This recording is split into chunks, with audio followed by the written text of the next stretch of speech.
What's up and welcome back. I'm John Stark from MacTheMovieGuy.com, your favorite blind film critic, and I'm here to take the order. So, what will you be having? I'm here to take the order of the day. Your food order. We're doing a lunch run. That's subscribe for shitty jokes. Okay, subscribe. There are already films called The Order. I just wanted to make a joke. This film stars Jude Law, Nicholas Hoult, Tye Sheridan, Journey Smollett, and Marc Maron. And I love Marc Maron, by the way. Just in general, I think he's really underrated as an actor. So it was really nice for me to see him here. And he's basically doing what he does in real life. So it ends up being like a great performance because he's perfectly cast. He's like a radio host. Well, he's known for being a podcaster. So kudos. That was a brilliant choice. He's great on radio. Like, he works perfectly for him. It's directed by Justin Kurtzman, who for some reason I knew his name. And then I looked at his, I was like, why do I know this name? And I looked at his filmography and I was like, I don't really know. And I was like, did I memorize the name of the director of Assassin's Creed? Like, that's the only film of his that I've seen.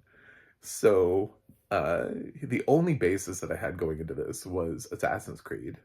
Now, I saw this as a screener for my consideration, and I don't know if it has audio description. To be totally honest, this was the world of screeners as a blind film critic is very weird. This is in a portal that didn't even have an option to turn on captioning, and that is sometimes they're so concerned with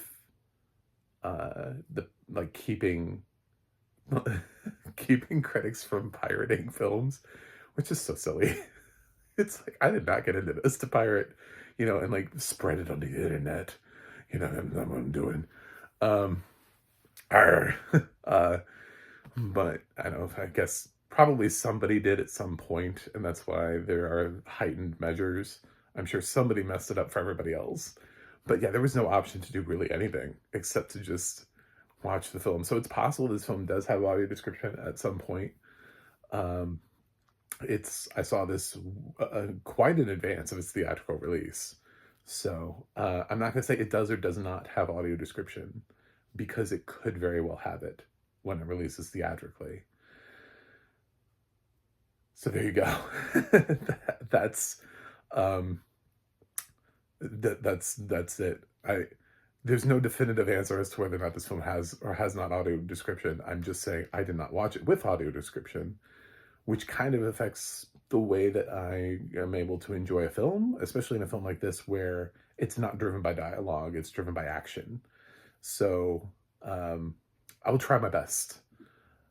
Once more into the breach we go. So The Order stars Jude Law as an FBI agent who is investigating a series of crimes in the Pacific. Did I say that weird the first? Pacific Northwest region of the United States. It's the kind of story that you feel like you would normally see happen in like Alabama, Mississippi, Georgia. Feels like one of those. And it's not, though. And he's there to investigate, and there may or may not be a rising little domestic terrorist unit there, which may or may not include, actors like Nicholas Hoult, Tye Sheridan, along the way. They specifically are trying to find this one guy who's missing, and that sort of leads them on their investigation. And meanwhile, we do actually see this group and what they're about, and that they are scary and definitely domestic terrorists, and also white supremacists, because the villains, of course, that's why I was saying this feels like a film that would normally take place in the South, but it takes place in the Pacific Northwest, which shows you, just in case you didn't know, racism is everywhere. It is everywhere. So there could be a domestic terrorist cell near you. Doesn't matter where you live. It doesn't have to be.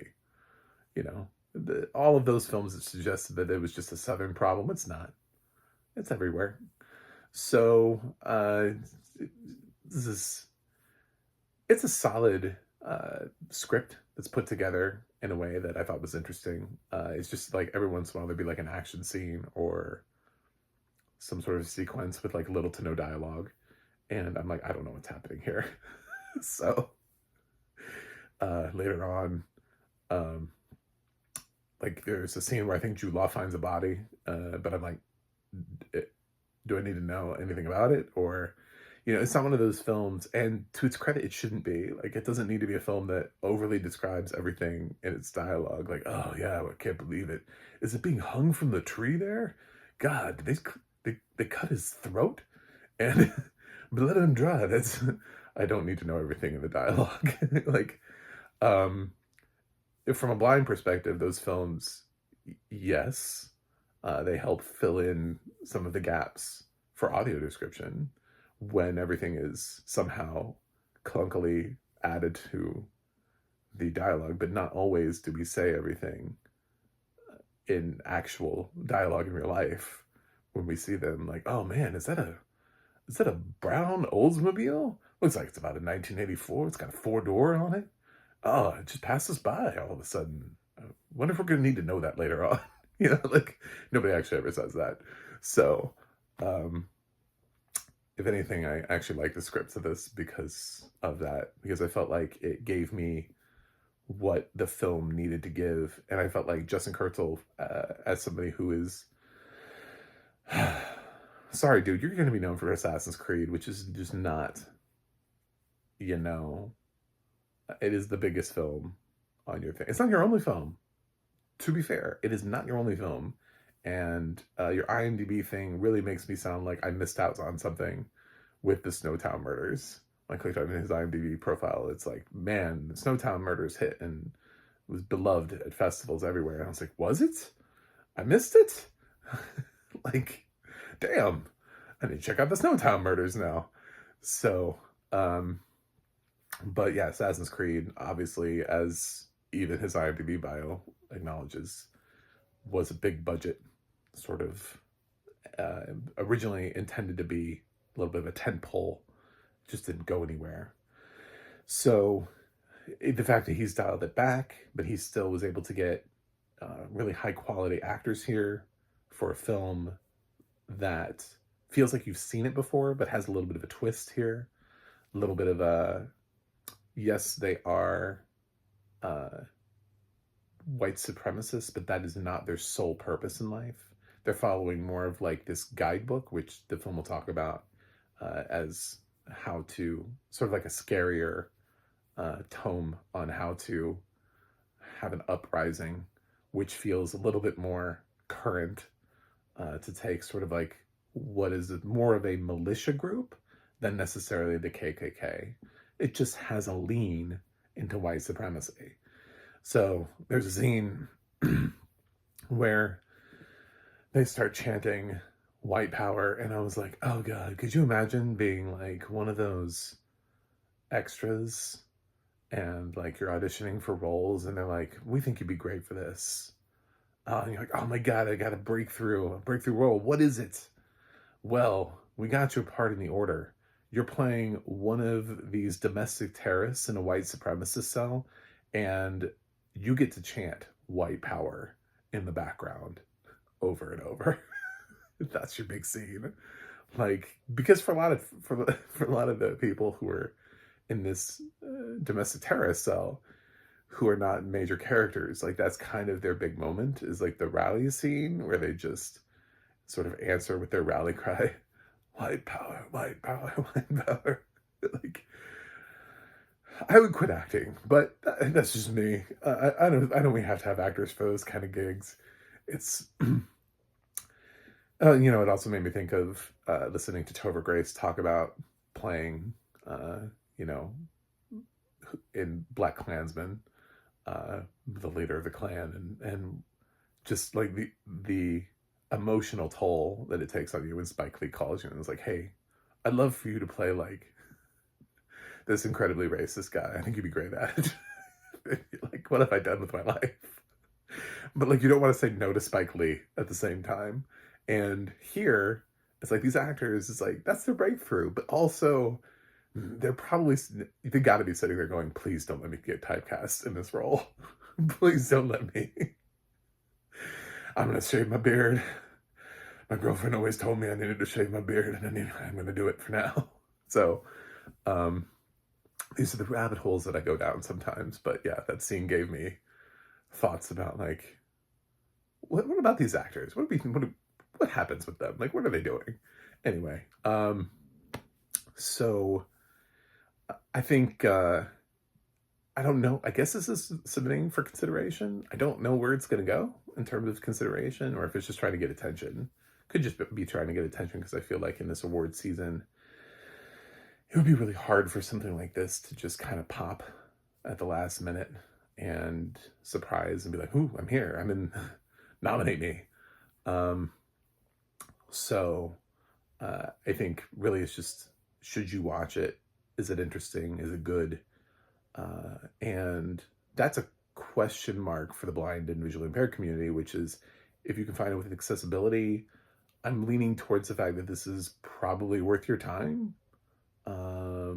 There's also a chance that every single time, this is the unknown, that every time that we have an action sequence and nothing's happening, I don't know if they're doing a clown car chase or something. I have no idea. But I'm just going to trust in the fact that there's a narrative here. It's a strong one. It's got strong acting and good performances. And I have a feeling that if I'd seen the order with audio description, I would also be leaning positive. So I would say thumbs up on that. It's really hard to come up with like a specific letter grade for this, because that's a range. And then like I said, there's a lot of this film that doesn't have strong audio description, doesn't have dialogue, and would have needed description to get through it. It's the kind of film where if really it doesn't exist, if this film drops in theaters and then goes on to VOD and it never gains any sort of accessibility, I would say it's unwatchable. But the unknown is out there in the world. I just acknowledge that watching screeners is so weird. So yeah, I don't really have a letter grade for this, but we don't really live in necessarily always a letter grade world. We live in sort of a, is it fresh or is it rotten? Who knows? I have a feeling this is fresh. So I would, if I had to click on it, I would click fresh if I was on the tomato meter, which I hope to be one day. They don't have a blind film critic, and I would like to be able to represent that. But at the same time, I would love to be encouraged knowing that Vertical Entertainment was going to release this audio description. That would be nice. That'd be great if they could. But we don't know. So check out the order if you want. It's definitely an improvement over Assassin's Creed. I will say that. But that was a film that was almost impossible to translate the way that they did it. Like, that film is never going to work. Has nothing to do with Justin Kurzel. That has everything to do with, from the conceptualization stage of taking a video game and being like, what do we do with this video game? And you can ask and answer that question 1,000 times, and 999 of them are going to be wrong.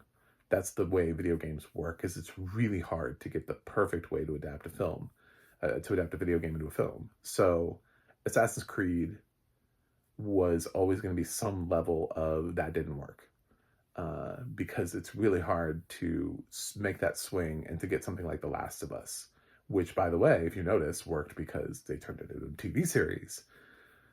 So that's how they were able to capture the experience of the video game. And Assassin's Creed, which has had so many different iterations, really just needed something like that. It spent so much time trying to balance the world between like the time traveling and trying to explain to you that, you know, how this thing comes to be and the backstories of, and it just got really lost. And Like, that's not really the game you play, you know what I'm saying? Like, the game you play and what people are familiar with is was not the focus, and Justin could have been the best director in the world, you know? Spielberg, Scorsese, Nolan couldn't have directed that script. Nobody could have made that film work. So I don't hold that against him. This is more of a uh, show of what he can do. And I think probably this is his sweet spot. This feels like something that's akin to something that would be the Snowtown Murders. So, yeah, I would say stick to this kind of thing and make yourself known here. We far too often take indie directors who have gained acclaim for directing low budget films and then been like, hey, would you like $200 million in this giant franchise? Have fun. Let's see what happens. And then when it fails, we're like, oh, that didn't work. Because we took the guy who, I'm surprised the guy from Skinamarink isn't doing like, a Marvel movie. Like, I feel like that's the trajectory that we go for in life. So, yeah. Thanks for watching. Thanks for subscribing. And check out the order when it comes to starting December 6th. Anyway, I'll see you guys on the other side.